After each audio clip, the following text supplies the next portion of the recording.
So this is Apple's latest flagship, the iPhone 7. And this is everything that you need to know that's new and different compared to last year's iPhone, the iPhone 6s Plus. Okay, so the first change is in the design, and obviously the design looks very similar, but there are some changes. Now obviously the headphone jack is gone, can't do anything about it, just gonna have to deal with it. The iPhone 7 has dual cameras, and on the outside it shows a dual camera hump, so that's the main way you'll be able to tell the difference between the iPhone 6s and the iPhone 7. And the iPhone 7 Plus is also IP67 water and dust resistant, so that's also a new change in the design as well. We also have two new colors, jet black and black. Now jet black isn't really something that I can recommend. You've probably heard it at this point. It's a fingerprint magnet and it's not really that scratch resistant. So what I would recommend for you would be to go for the black color. I personally like the black color because it looks super stealthy, but you still have your same options from last year. You have gold, silver, rose gold, with the addition of jet black and black. In terms of design, that's all that's changed for the iPhone 7 Plus. The screen has seen a small change as well. Now the resolution is exactly the same 1080p display we have from last year, but now according to Apple it has a larger color gamut, and the display itself is ion strengthened glass compared to the sapphire crystal display that we had from last year. Now the display still has those 3D touch capabilities we're familiar with from the iPhone 6s Plus. But I'm personally a little disappointed that the iPhone 7 Plus didn't bump up the screen resolution to Quad HD. But I guess it's just something that we're all gonna have to deal with. Another change with the iPhone 7 Plus is the new stereo speakers. Now when I say stereo speakers, I don't just mean the two speaker grills at the bottom. Actually, the speaker grill that replaced the headphone jack isn't actually a speaker, as weird as that is. The other speaker is implemented into the earpiece, so this technically gives you a stereo sound. Now obviously it's not as dynamic and high quality as front-facing speakers, but technically it's stereo speakers, and it definitely sounds better than the iPhone 6s Plus. And while we're talking about the removal of the headphone jack, with the space gained in the iPhone 7 Plus, Apple replaced the headphone jack with a new taptic engine. Now the change that brings is for the home button, and if you don't know yet, the home button doesn't really click anymore. It's just a solid piece of glass that responds to the amount of pressure you apply to it, just like force clicking on a MacBook, except it's implemented into the home button. Now it's a completely different feeling to what we're used to with the home button with the normal iPhone 6s Plus, but it's not really something that you can't get used to. Now another change with the iPhone 7 Plus, and this is a pretty big one, it's performance.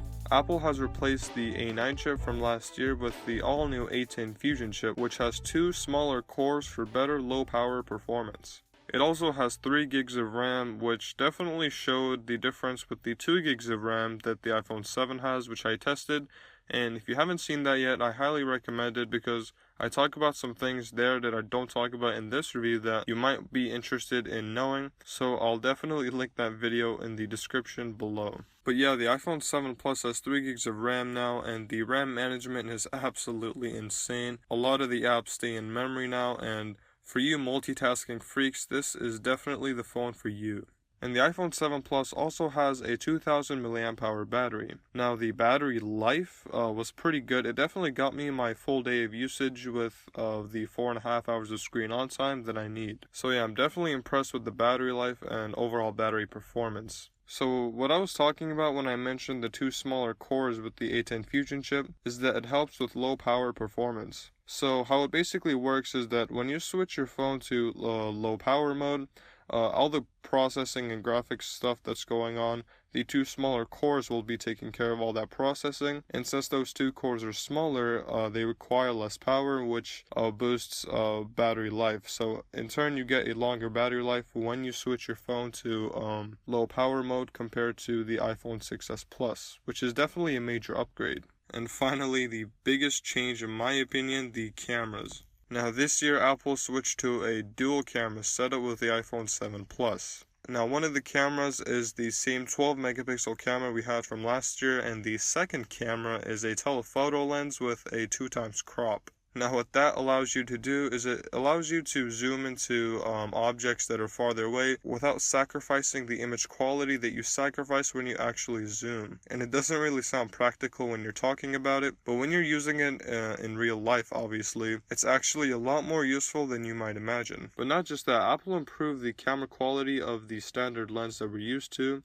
Now it has phase detection autofocus. It still has that 12 megapixels, but now it has OIS. So those beautiful videos that people take with the iPhone 7 Plus, they're going to have that stabilization, which is definitely a good thing. Now another thing to note is that the telephoto lens does not have the OIS that the standard lens has. So if that's something important to you, you might want to keep that in mind when you're going for the iPhone 7 Plus. But that's not all that Apple improved with the camera this year. When you actually take a picture with the iPhone 7 Plus, it's not using just the lens that you are selecting. It's actually using both of the lenses to produce a higher quality image. And there's also more bits and bobs that the average person doesn't really care about. But if you're interested, my friend Ron made a great video explaining the science behind the dual lens system. And I'll definitely leave a link below in the description for that video if you're interested. So be sure to check it out. Now at the end of the day, the iPhone 7 Plus is an amazing phone. And for the average person, they don't really care about how many gigahertz the processor is, or how many megapixels the camera has, or how the dual lens system works. So for the average person out there, the experience that you have is not really that much different from the iPhone 6s Plus we had last year.